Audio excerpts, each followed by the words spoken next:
Buen Padre y Dios de amor, te damos las gracias por la oportunidad que nos das de estudiar tu palabra.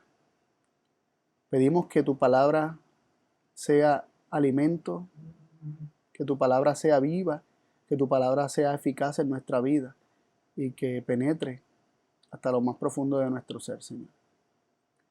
Rogamos que el conocimiento que adquiramos en el estudio de la misma nos ayude a acercarnos a ti, nos acerque a ti, Señor, y reconcilie nuestros corazones. Esto te pido en el nombre de Jesús. Amén. Muy bien.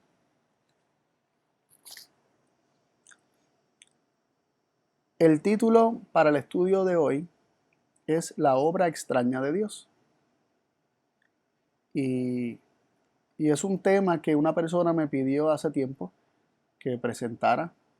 Y ahora, unos meses después de que me fue pedido, es que puedo presentarlo porque ya vamos dentro de la temática que hemos estado presentando, ya estamos cayendo dentro de este tema. Y el tema surge de un versículo en Isaías 28-21, donde se habla de la obra extraña de Dios. Y no solamente el contexto de Isaías, sino el contexto de todas las escrituras, nos sugieren que esta obra extraña de Dios tiene que ver con la destrucción de los malvados, con la destrucción final de los malvados y con la destrucción, podríamos decir, a través de toda la historia de este mundo, de los malvados. Cómo es que los malvados perecen. Y se le llama la obra extraña de Dios. Y vamos a leer en Isaías 28-21, que es donde se encuentra este versículo, para comenzar, ¿verdad? A extraer información de él y poder ir, ¿verdad? Examinándolo con cuidado parte por parte.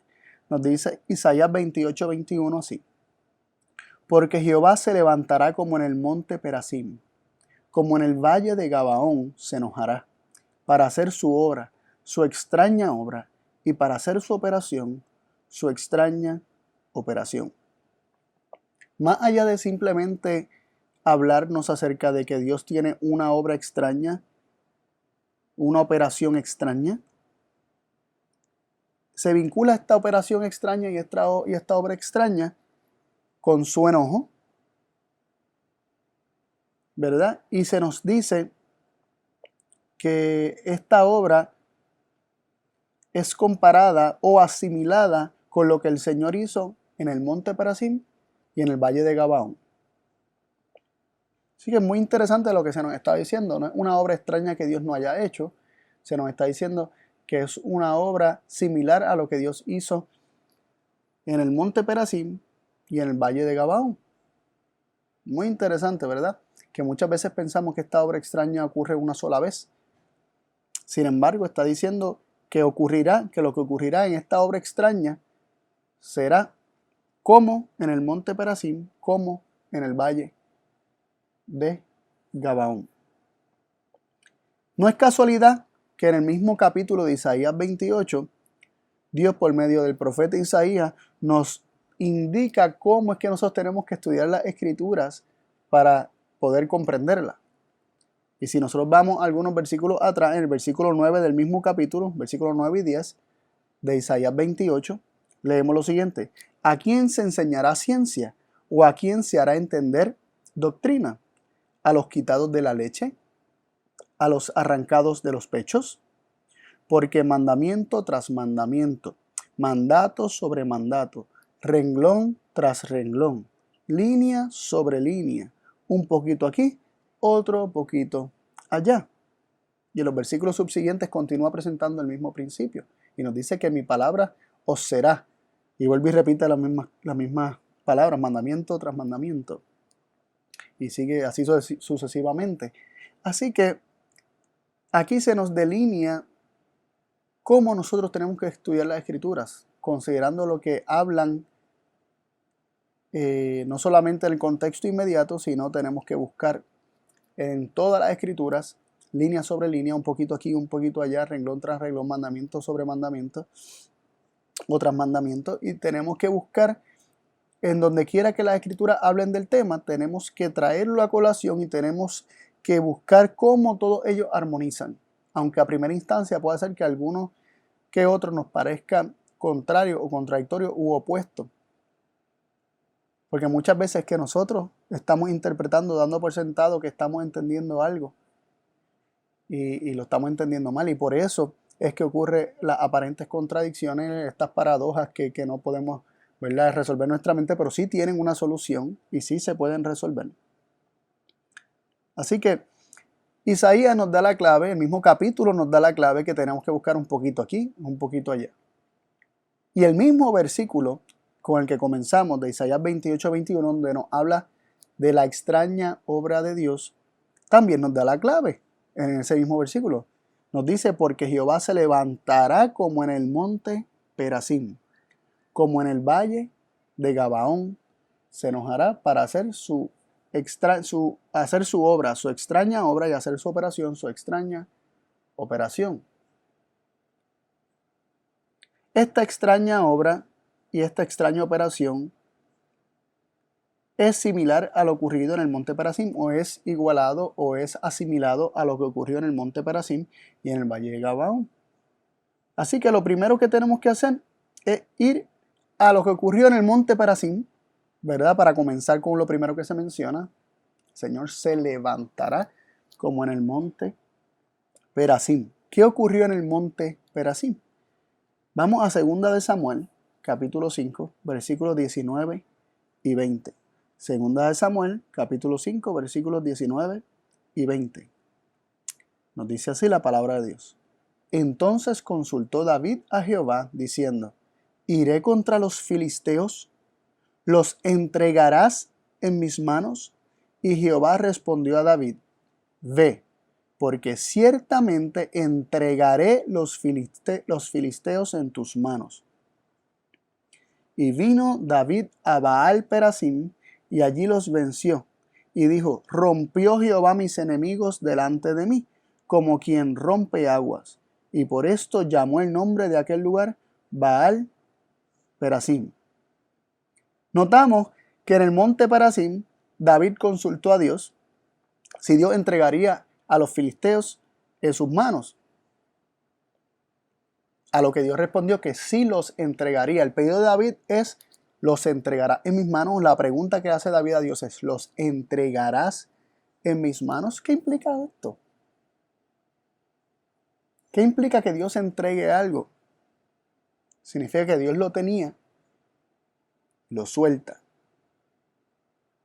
Que Dios de alguna manera los tenía en sus manos, que Dios de alguna manera los tenía protegidos, que Dios de alguna manera estaba impidiendo que le ocurriera algo. Y David le dice, o le pregunta a Dios, ¿lo entregará en mis manos? Porque David no quería irse a pelear con los filisteos si ellos iban a estar protegidos. Y dice, ¿lo entregarás en mis manos? A lo que Dios responde que sí, los entregaría. David le pregunta, ¿los entregarás? Y Dios dice, los entregaré. Y eso mismo hizo Dios, los entregó. Y nos dice el versículo 20, como leímos, que vino David a Baal Perasim, y allí los venció David. ¿Y qué fue lo que dijo David, según el versículo 20?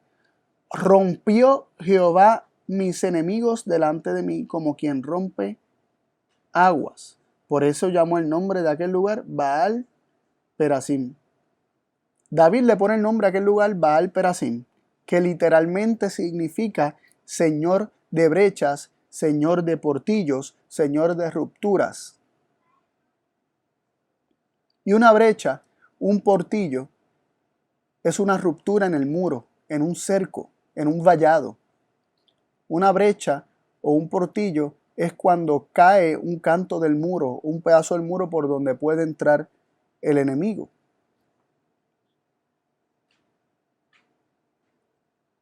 Y cuando David dice, el Señor rompió mis enemigos delante de mí, la palabra que está utilizando ahí es la palabra brecha, o en forma de verbo. El Señor rompió, el Señor abrechó, el Señor aportilló a mis enemigos delante de mí. El Señor creó una brecha en mis enemigos delante de mí.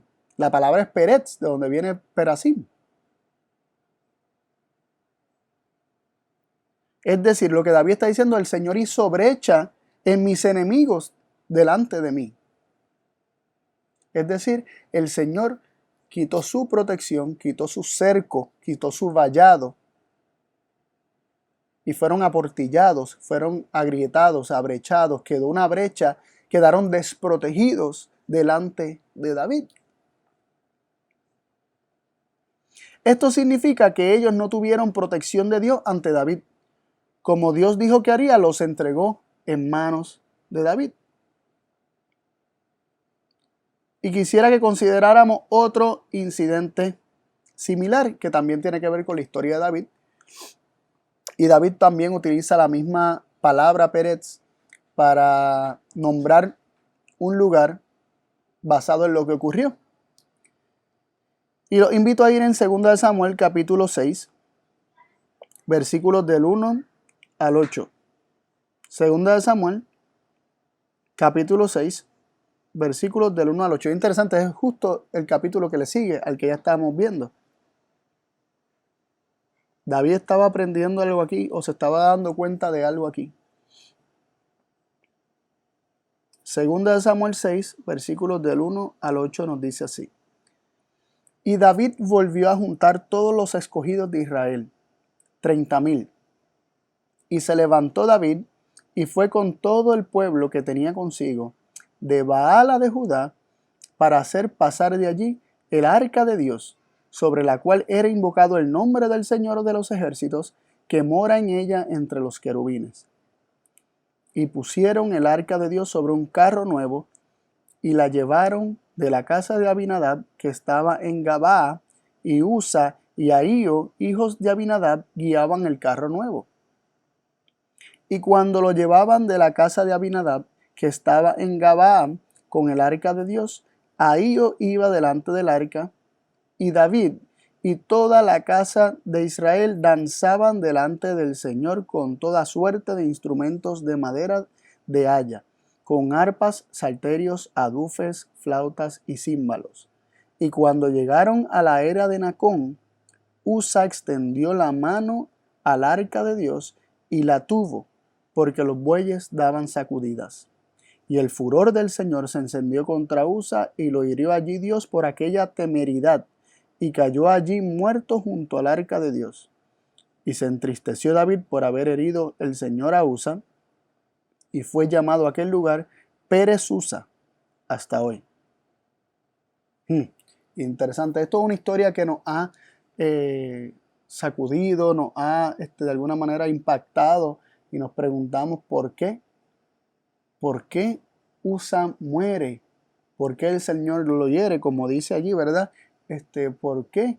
¿Por qué se le llama temeridad si él lo que estaba buscando era aguantar el arca para que no se cayera?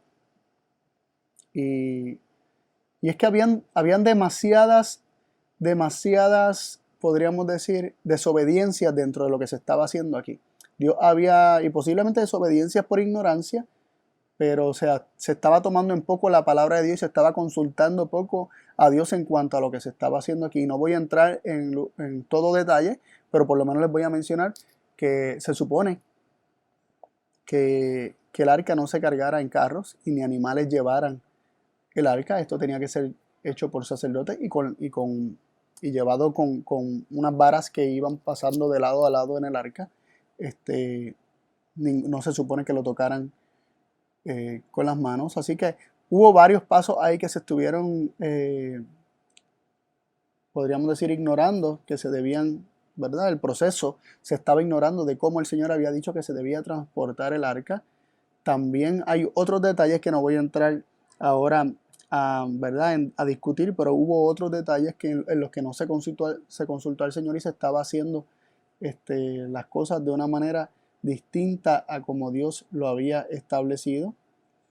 Y lo que se nos dice es que fue una temeridad, un atrevimiento de parte de Usa hacer lo que hizo. Y hasta cierto punto la temeridad raya en lo que es la presunción. Cuando el hombre es temerario, cuando el hombre es atrevido u osado, está muchas veces tomándose atribuciones y responsabilidades que no le corresponden. Y esto raya en lo que es el orgullo y la autosuficiencia, ¿no? Así que eso es para que lo consideremos, que era lo que había posiblemente en el corazón de Usa. Sin embargo, lo que nos vamos a concentrar es que nos dice que a causa de Usa haber hecho lo que hizo, nos dice aquí que el furor del Señor se encendió contra Usa y lo hirió allí Dios. Así que se nos dice, el furor del Señor se enciende contra Usa y dice que Dios lo hiere allí. Antes de discutir ese punto, quiero recordarles que el lugar fue llamado Pérez Usa. Y la palabra es Pérez, que significa brecha. Y la palabra Pérez significa la brecha de Usa o el portillo de Usa, donde fue agrietado Usa. ¿Y qué es lo que es agrietado o aportillado? Una brecha. Una brecha ocurre en un muro, en un vallado, en una cerca, en un cerco, ¿no? Y allí David dice que lo que ocurrió fue que Usa quedó aportillado. Hubo una brecha, quedó desprotegido. Quedó desprotegido, por eso se llama Pérez Usa. Pero vamos a atender entonces un momentito el punto que les dije en el versículo 7 acerca del furor del Señor y que el Señor hirió allí a Usa. Si se nos dice que lo que ocurrió fue que quedó desprotegido, Pérez Usa quedó desprotegido, su vallado, su cerco quedó aportillado, abrechado, agrietado, abierto para que él fuera herido por el enemigo. ¿Por qué se nos dice que Dios lo hirió? ¿Por qué se nos dice que el furor del Señor se encendió e hirió allí a Usa? Recordemos lo que es la ira del Señor, lo que es su furor, lo hemos estudiado anteriormente. Y significa el Señor entregar al hombre las consecuencias naturales de sus decisiones, de sus elecciones, ¿verdad? De sus acciones, de sus actos. Dejar que el hombre coseche lo que siembre y no sin Dios pasar por un proceso de sufrimiento, porque la ira de Dios no es como la del hombre. La ira del hombre es enojo, pero para con Dios es diferente. Y sabemos que es diferente porque la palabra de Dios nos dice que la ira del hombre no obra la justicia de Dios, y Dios siempre obra justicia y siempre es justo. Por lo tanto, la ira de Dios no puede ser como la del hombre, porque si fuera como la del hombre, entonces no obraría justicia. Pero Dios siempre obra con justicia. Así que el furor del Señor se encendió. Es decir, su sufrimiento se encendió. ¿Por qué? Porque iba a dejar aportillado, porque Usa iba a perecer por su atrevimiento. Dios no lo iba a proteger. Por su autosuficiencia iba a quedar expuesto, vulnerable. Pero dice que Dios lo hirió. Y yo quisiera que consideremos los siguientes versículos para que tengamos claro que la Biblia muchas veces le atribuye a Dios de forma activa aquello que Él permite. La Biblia muchas veces le atribuye a Dios, utiliza un lenguaje activo para decir que Dios hizo aquello que Dios permite. Por ejemplo, en Primera de Crónicas, capítulo 10, versículo 13 y 14 nos dice así. Primera de Crónicas 10, 13 y 14 dice así. Así murió Saúl por su rebelión con que se prevaricó contra el Señor, contra la palabra del Señor, la cual no guardó, y porque consultó al Pitón, preguntándole, y no consultó al Señor. Por esta causa lo mató, y traspasó el reino a David, hijo de Isaí. Estos textos nos dicen que Dios mató a Saúl. Dice que porque Saúl consultó a un pitón, ¿verdad? A un adivino, a un espiritista, porque se rebeló contra la palabra del Señor, Dios entonces lo mató. Así que en este versículo se nos dice que Dios mató a Saúl. Pero la muerte de Saúl está relatada en muchas partes de la Biblia. ¿Cómo fue que murió? En varios libros de la Biblia. Pero en el mismo libro, en el mismo capítulo que acabamos de leer que Dios mató a Saúl, se nos dice cómo fue que murió Saúl. Y si nosotros damos para atrás 11 versículos al versículo 3, Nos dice en Primera de Crónicas 10, 3 y 4, nos dice lo siguiente. Y se agravó la batalla sobre Saúl, y le lanzaron los flecheros, y fue herido de los flecheros. Entonces Saúl dijo a su escudero, saca tu espada y pásame con ella, para que no vengan estos incircuncisos y hagan escarnio de mí. Mas su escudero no quiso, porque tenía gran miedo. Entonces Saúl tomó su espada y se echó sobre ella. Saúl se suicidó. Pero más adelante se nos dice que Dios lo mató. ¿Cómo Dios lo mató? Permitiendo que Saúl hiciera lo que quería hacer, permitiendo que Saúl se quitara la vida. Dios no impide el libre albedrío, y lo que Él permite, muchas veces la Biblia responsabiliza a Dios por haber permitido que Él hiciera que los hombres hagan las cosas que hacen. Cuando Dios permite que una nación extranjera arruine al pueblo de Israel, muchas veces se nos dice que Dios hirió y destruyó al pueblo de Israel o lo castigó. Pero no era Dios directamente haciéndolo, sino hombres perversos haciéndolo. Por eso consideremos lo que pasó con Usa. Él fue abrechado, fue agrietado, fue aportillado su vallado, perdió la protección y fue herido. ¿Cómo ocurre la brecha o el portillo? Porque se nos dice, ¿verdad? En Perasim, ¿verdad? El monte Perasim o Baal Perasim se le llama a Dios el Señor de los portillos o de las brechas. Aquí se llama el lugar Pérez Usa, el lugar donde murió Usa,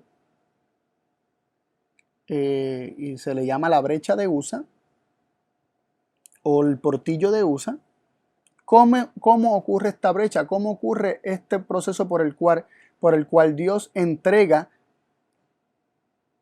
en las manos del enemigo a alguien? ¿Cómo ocurre esta brecha o este portillo? ¿Cómo es que ocurre esta desprotección en el hombre? Es interesante lo que nos dice el Salmo 106 del 19 al 23 con respecto a la brecha y el Señor, ¿verdad? Y su pueblo, ¿verdad? Vamos a leerlo. Salmos 106, 19 al 23. Nos dice así. Hicieron el becerro en Horeb y adoraron a un vaciadizo. Eso es un ídolo de fundición, un vaciadizo. Pero nos está hablando del pueblo de Israel y nos dice que hicieron el becerro en Horeb y adoraron a un vaciadizo, escogieron otro Dios. Así trocaron su gloria por la imagen de un buey que come hierba. Olvidaron al Dios de su salud, que había hecho grandezas en Egipto, maravillas en la tierra de Cam, temerosas cosas sobre el mar Bermejo, que es el mar rojo. Y trató, miren que como nos dice, ¿verdad? Acerca de Dios dice, y trató de destruirlos a no haberse puesto Moisés su escogido al portillo delante de él, a fin de apartar su ira para que no los destruyese. Aquí se nos dice que Moisés se puso al portillo delante de él. Moisés se paró en el portillo, se paró en la brecha, hubo una brecha. El pueblo con su idolatría creó una brecha. El pueblo al rechazar a Dios y escoger a otros dioses, creó la brecha. Así que la brecha se crea cuando Dios es rechazado, cuando Dios es expulsado, cuando Dios es empujado fuera. Dios, respetando el libre albedrío del hombre, se retira. Esto no es un acto de parte de Dios, no es un acto caprichoso, no es un acto de chisme o de, podríamos decir, ay, me ofendiste, me siento ofendido, me voy, y resuélvetelas como puedas. Dios no es así, Dios no es como los hombres. Esto es un acto de respeto de parte de Dios a las decisiones de los hombres. El pueblo de Israel estaba eligiendo ídolos y la adoración a ídolos es la adoración de demonios. El pueblo de Israel estaba eligiendo a los demonios.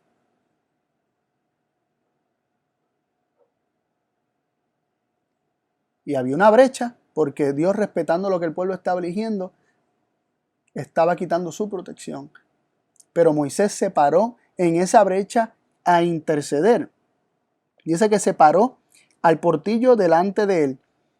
Y la imagen que nos podríamos crear es que el pueblo tenía este cerco de protección y Moisés se paró entre el pueblo y Dios para que Dios no los destruyera. Y esa es la impresión que nos puede, ¿verdad? Que nos puede dar al leer este versículo que nos dice que a no verse puesto Moisés, su escogido, al portillo delante de él. Que era que Dios los quería destruir y Moisés se paró en el medio para que Dios no los destruyera. ¿Qué significa pararse al portillo delante de Dios?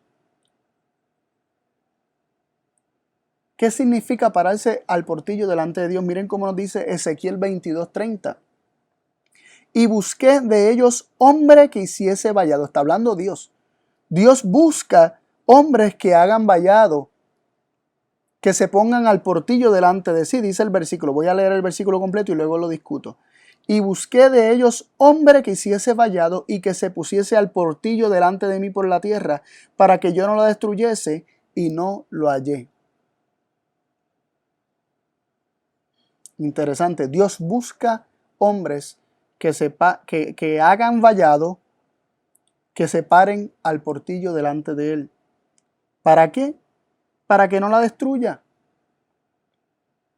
Si pensamos que Dios quiere destruir y que Él mismo a la vez está buscando a alguien que lo impide y que lo aguante para no destruir, estamos presentando un Dios o bipolar o esquizofrénico o de doble personalidad. Un Dios dual, un Dios que se encuentra en oposición a sí mismo y que existe un antagonismo dentro de sí mismo. Pero ese no es Dios. Dios, en Él no hay mudanza ni sombra de variación. Él no cambia, Él es el mismo por los siglos de los siglos.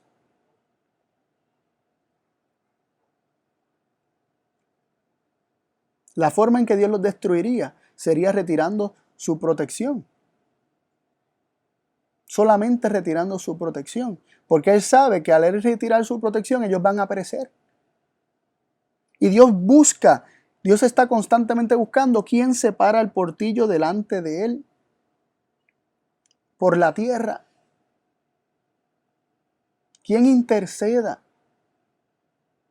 Porque el hombre se olvida de Dios y Dios busca a alguien que interceda por esa persona y que se pare a la brecha del portillo para Él no tener que entregar a esa persona y poder decir, hay personas intercediendo por Él, hay personas que lo representan, hay personas que son parte de ese pueblo que están todavía intercediendo por ese pueblo. Yo no lo voy a entregar. ¿Acaso eso no fue lo que le dijo a Abraham? Que por unos poquitos que hubiesen en Sodoma y Gomorra, todas las ciudades no serían destruidas. Por unos poquitos que encontrara, pero no encontró ninguno. Y Abraham intercedió por Lot, y Lot fue sacado de la ciudad por la intercesión de Abraham. Pero el Lot mismo, si no es sacado por el ángel, ni siquiera salía de aquel lugar. Hubiese perecido. Dios está buscando hombres que hagan vallado, hombres que se pongan al portillo delante de Él. Es decir, Dios busca que hombres intercedan. Pararse al portillo delante del Señor es responder al llamado del Señor de interceder por la tierra.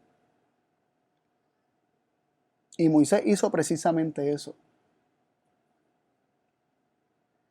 ¿Acaso Moisés actuó conforme a la voluntad de Dios cuando intercedió por el pueblo? ¿O actuó en contra de la voluntad de Dios cuando intercedió por el pueblo?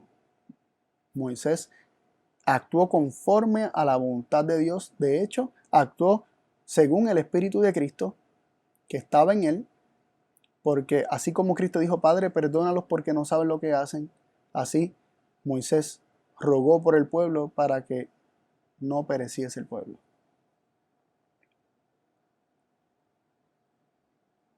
¿Quién es el que ataca cuando un pueblo o una persona es aportillada o es abrechada o se agrieta su muro o su cerco de protección? ¿Quién ataca cuando Dios entrega, cuando Dios se levanta como en el monte Perazim, cuando Dios retira su protección, su cerco, su vallado de su pueblo o de una persona. ¿Quién es el que ataca? Leemos en Eclesiastés 10:8. El que hiciere el hoyo caerá en él, y al que aportillare el vallado le morderá la serpiente. Cuando nosotros aportillamos nuestro vallado, cuando nosotros creamos una brecha por nuestra desobediencia, nuestro pecado, ¿qué es lo que ocurre? Nos morderá la serpiente. Es la serpiente la que ataca cuando el hombre es aportillado, cuando un pueblo es aportillado o se crea brecha en su cerco de protección. Miremos el caso de Job, que confirma precisamente esto.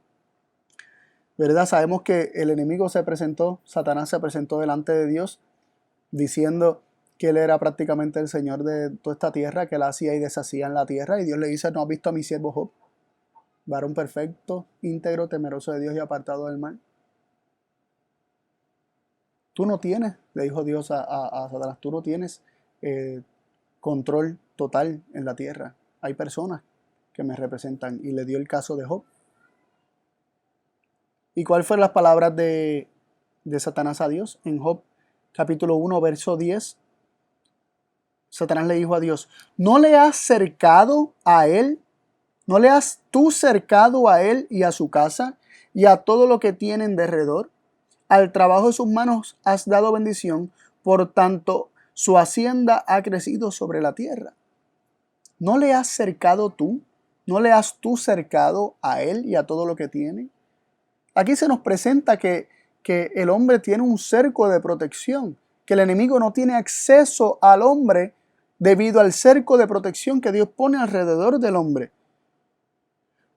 Y si el hombre no lo destruye, no lo quita, no empuja, no expulsa a Dios de su vida, Dios puede permanecer protegiendo al hombre. El caso de Job es excepcional porque es una excepción que se hace para que nosotros veamos lo que ocurre cuando el Señor quita su protección, para que nosotros veamos quién es el que está detrás de todo el mal que le ocurre al hombre, pero no por algún pecado en particular que haya cometido Job.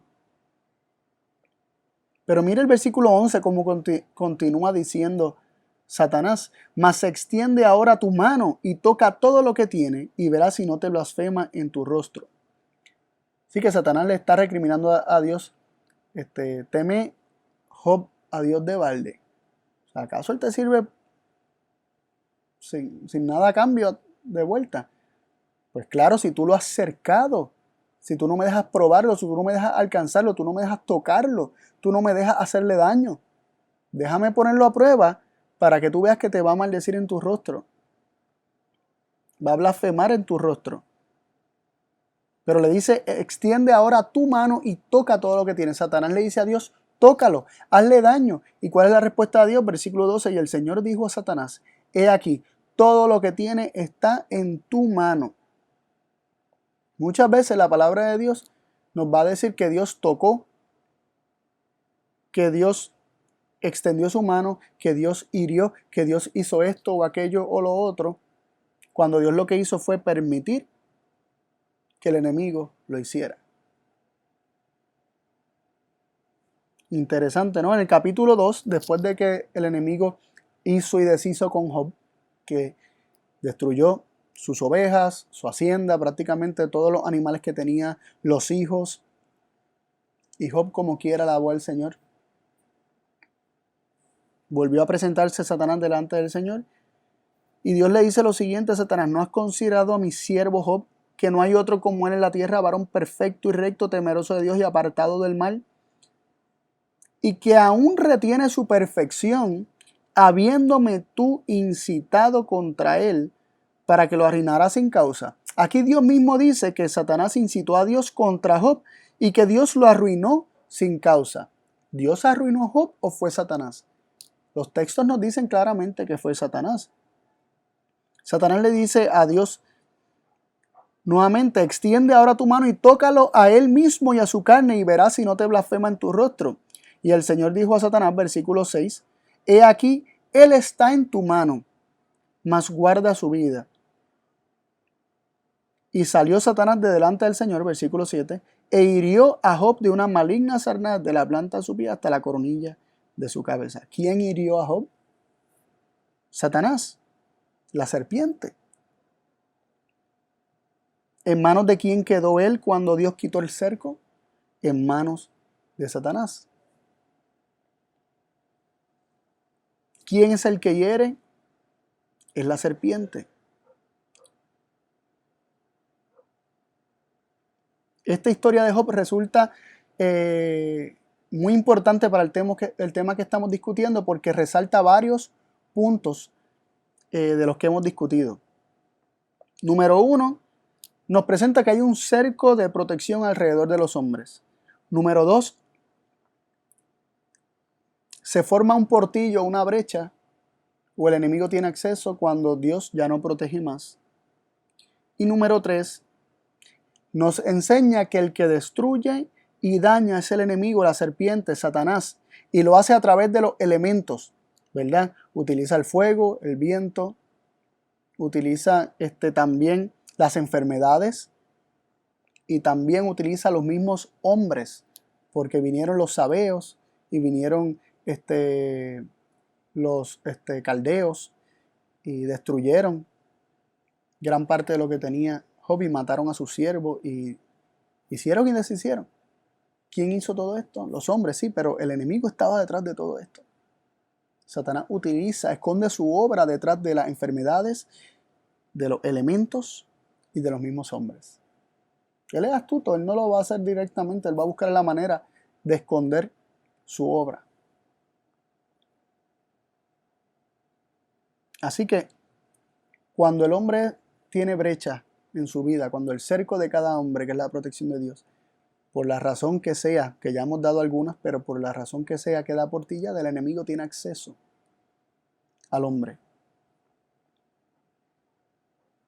Y por eso leemos en el Salmo 34:7, el ángel del Señor acampa en derredor de los que le temen y los defiende. El ángel del Señor acampa en derredor, un cerco, de los que le temen y los defiende. ¿Y los defiende de quién? Los defiende del enemigo. Ya vimos en el Salmo 6 que Moisés se paró en la brecha para interceder por un Israel idólatra y Dios los perdonó. Pero mientras ellos no se arrepintieran, había brecha abierta. Por eso nos dice el relato en Éxodo 32:35, cuando Moisés está intercediendo por el pueblo. Éxodo 32:35 se nos dice: y el Señor hirió al pueblo porque habían hecho el becerro que formó Aarón. Y este texto casi nunca es citado por nadie. Moisés intercede, Dios los perdona, pero el pueblo fue herido. Y dice que el Señor lo hizo.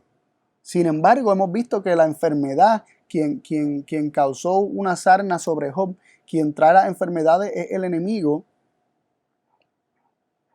Miren cómo dice en inglés la versión King James.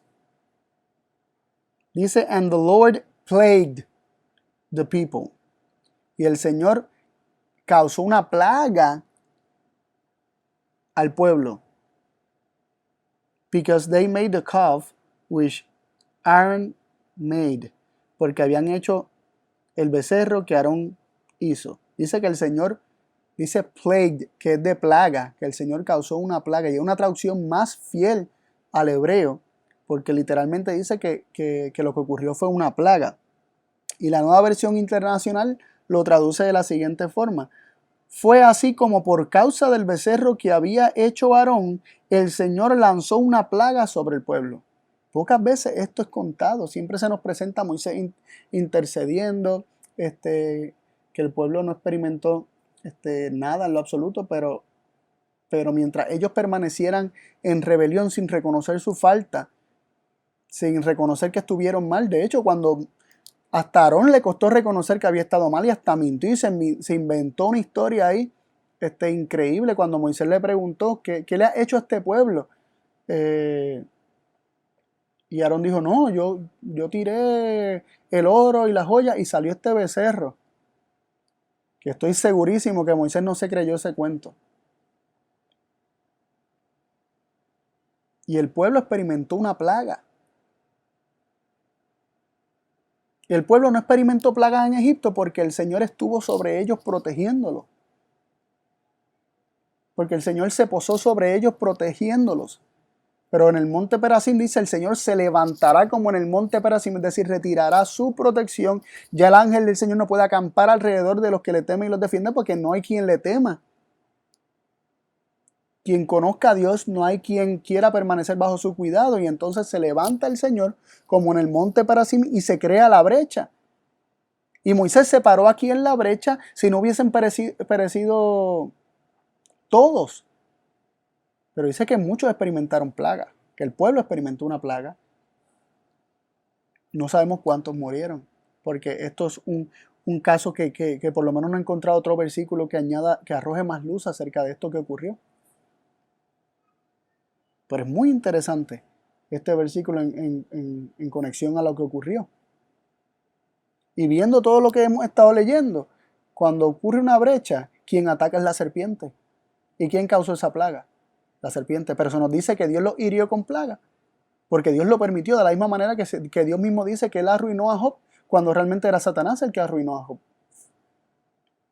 Muy interesante. Según la misma Biblia, lo ocurrido en el monte Perasim fue que Dios deja de proteger y entrega en manos de otro. Y hasta ahora nosotros podríamos concluir, según lo visto, que la obra extraña de Dios, comparada con lo que ocurrió en Perasim, consiste en retirar su protección, y esto debido a la elección del hombre. Los filisteos eran paganos. Los filisteos adoraban a otros dioses.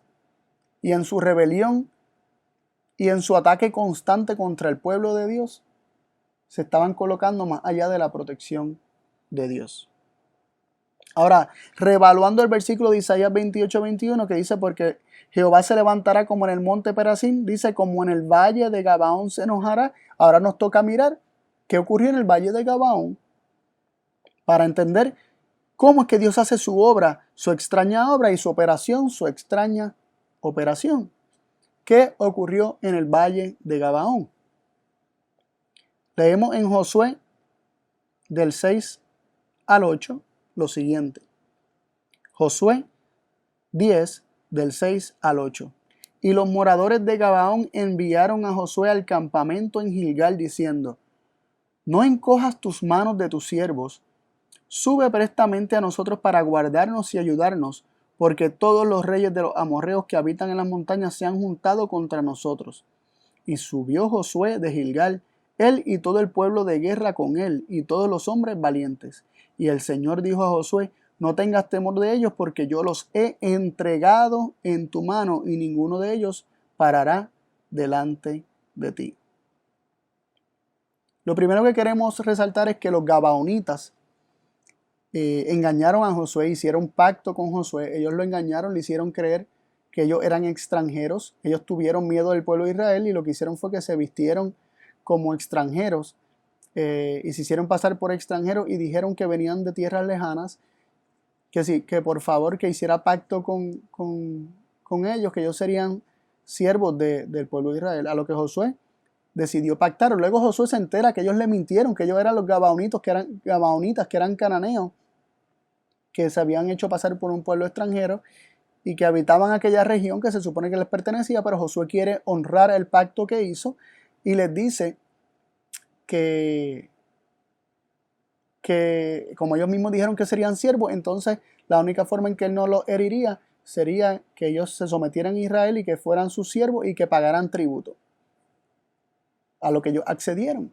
Pero cuando los otros reyes cananeos se enteran que Gabaón hizo alianza con Israel, se molestaron con Gabaón y dijeron, vayamos y destruyamos a Gabaón. Y se unieron 5 reyes de Canaán para atacar y destruir la ciudad de Gabaón. Y cuando los gabaonitas se enteraron de esto y cuando fueron cercados por estos reyes, ellos mandaron a llamar a Josué para que los ayudara.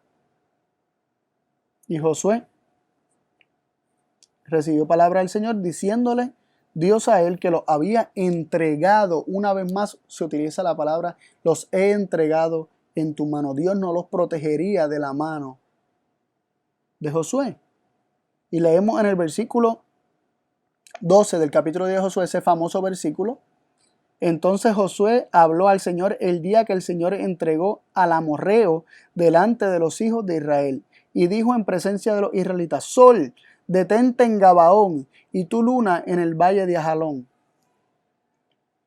Eso fue cuando Josué los destruyó y el sol se detuvo, en lo que Josué obtenía la victoria.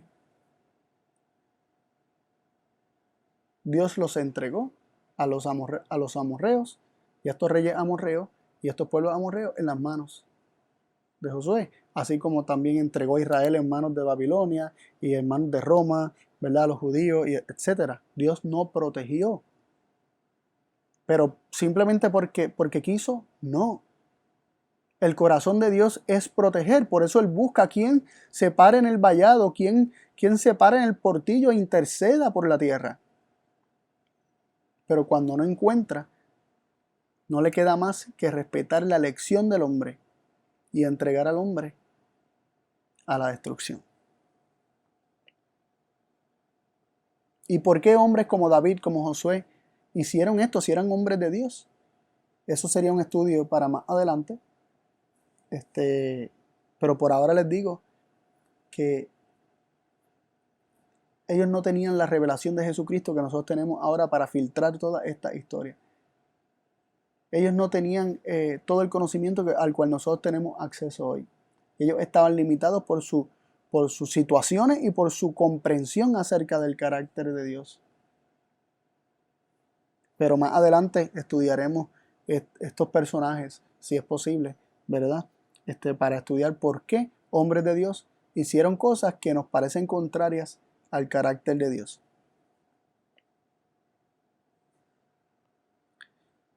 Se nos dice que Dios se enojará en el valle de Gabaón, como se enojó, ¿verdad? En esta situación de Josué, ¿verdad? En esta batalla de Josué, que el Señor se enojará para hacer su obra extraña, su extraña obra. Pero hemos estudiado que ese enojo, que esa ira, es sufrimiento. De hecho, la palabra que se traduce ahí como enojo literalmente significa el Señor temblará. El Señor temblará. Así que esa ira de Dios que implica sufrimiento al dejar que el malvado coseche el fruto de sus obras y no protegerlo más, también es descrita como un proceso en el cual Dios tiembla, según nos dice la misma palabra en hebreo, ¿no? Y en muchas ocasiones en la Biblia esa palabra es traducida como temblar, como tener miedo, como sufrir. Así que es importante tener eso en consideración. Leemos en Isaías, capítulo 5, del 1 al 7, lo siguiente. Ahora cantaré por mi amado el cantar de mi amado a su viña. Tenía mi amado una viña en su recuesto, lugar fértil. La había cercado, el amado aquí representa a Dios, la había cercado y despedregado, plantado de vides escogidas, había edificado en medio de ella una torre y también asentado un lagar en ella, y esperaba que diese uvas, y dio uvas silvestres. Ahora pues, vecinos de Jerusalén y varones de Judá, juzgad ahora entre mí y mi viña. ¿Qué más se había de hacer a mi viña que yo no hiciese en ella? ¿Cómo, esperando yo que diese uvas, ha dado uvas silvestres? Os mostraré pues ahora lo que haré yo a mi viña. Le quitaré su vallado y será para ser consumida. Aportillaré su cerca y será para ser hollada. Haré que quede desierta, no será podada ni cavada, y crecerá el cardo y las espinas, y aún las nubes mandaré que no derramen lluvia sobre ella. Ciertamente la viña del Señor de los ejércitos es la casa de Israel, y todo hombre de Judá planta suya deleitosa. Esperaba juicio, y aquí opresión, justicia, y he aquí clamor. Aquí se hace una analogía, ¿verdad? Del dueño de una viña, se le llama el amado, y se dice que había cercado esta viña. Él plantó una viña, la cercó, la protegió, esperaba unos frutos, pero no recibió los frutos que esperaba. Nunca dio el fruto que esperaba. Y que él dice, ¿qué haré entonces con mi viña? Le quitaré su vallado, le quitaré su protección, aportillaré su cerca. ¿Qué es lo que hace? ¿Él la destruye? ¿La pisotea? No. Simplemente retira aquello que protege, que es su presencia. Es el ángel de Jehová acampando alrededor de ella. Le quita su vallado, aportilla su cerca, y esto implica un retiramiento de su presencia, porque nos dice, haré que quede desierta. Y aquí nos conecta directamente con las palabras de Jesús, cuando dijo en Mateo 23, 37 y 38, Jerusalén, Jerusalén, que matas a los profetas y apedreas a los que son enviados a ti. Esa es la opresión y la injusticia y el clamor que ellos dieron como fruto.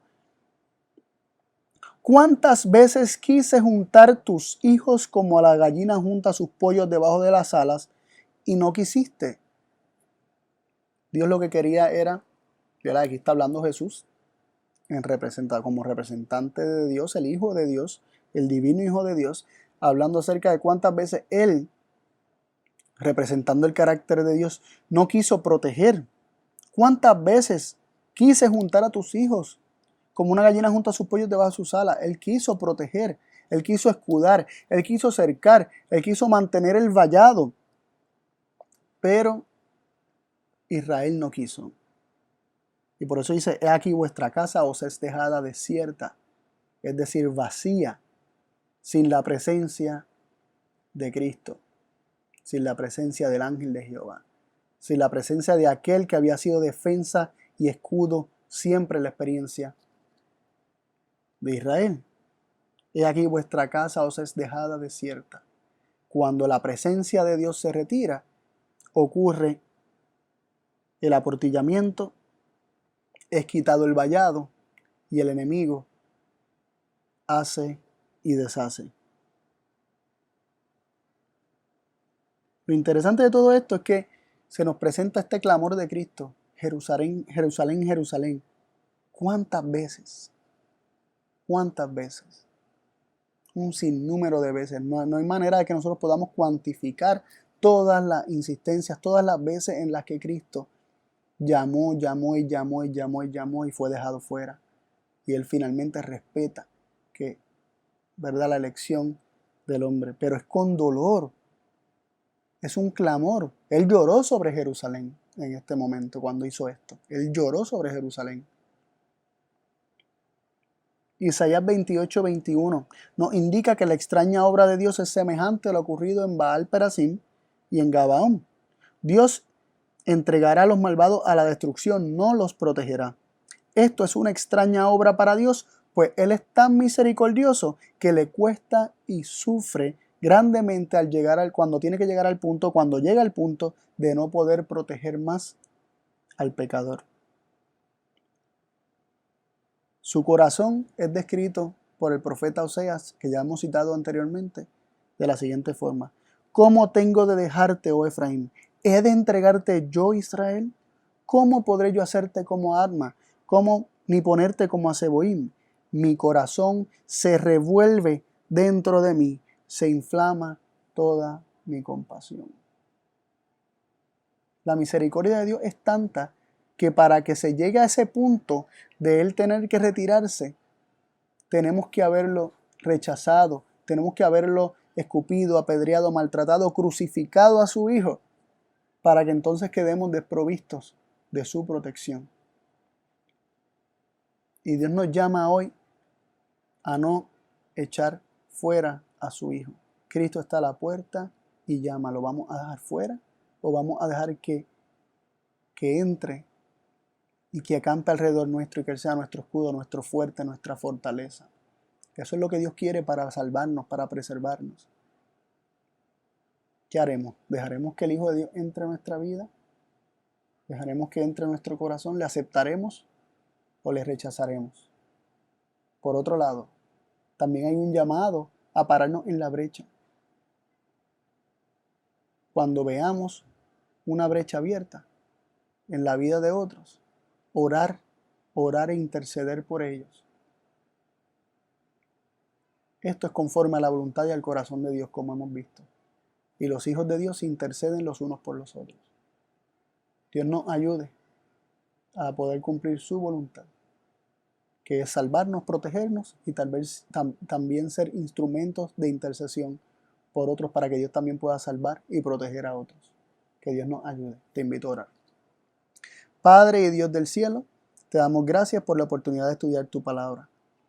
Te hemos conocido un poco más profundo en cuanto a cómo es que tú operas, Señor, y cómo es que ocurren estos procesos que muchas veces nos desconciertan y nos parecen que tú haces cosas que tú has dicho que tú no haces, Padre, y que van contrario a tu carácter, pero tu palabra es clara y nos permite identificar, Señor, cómo es que tú lo haces, Señor. Es permitiendo, es siendo expulsado de nuestras vidas por nosotros mismos, Señor. Y queremos pedirte que esto nunca ocurra en nuestras vidas, ni en nuestra vida ni en las de tus hijos. Que Padre, tú sigas protegiendo a aquellos que no te conocen y que tengan la oportunidad de conocerte.